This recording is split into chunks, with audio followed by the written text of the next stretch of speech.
If you're not feeling the souls of the departed here, something's wrong with you. It's a moment of reality and acknowledgement, and a sacred time, actually, to just realize what our ancestors went through so that we actually are still here today. On this day, a coalition from across Virginia walks a part of the Richmond slave trail.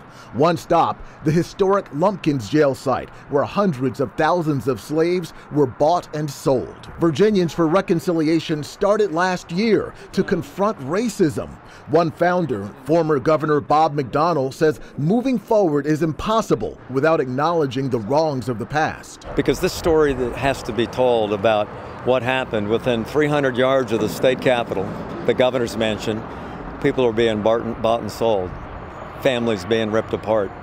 We have to understand, what does that still mean today? Among the group, out-of-town guests with a special history.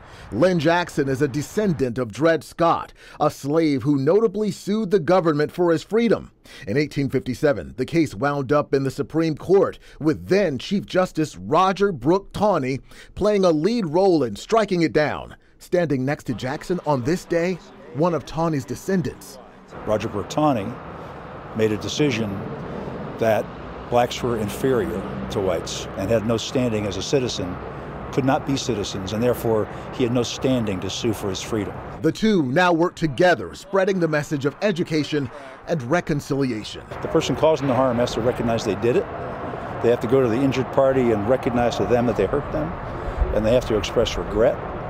And then their injured party has to forgive you for that. And when we did that, the Scots embraced us and forgave us. If they can do it, we should all take encouragement and be able to do it. Because for Dred Scott and Taney to be working together is something most people would think would never happen. That's why the two felt it was important to be here on this day together.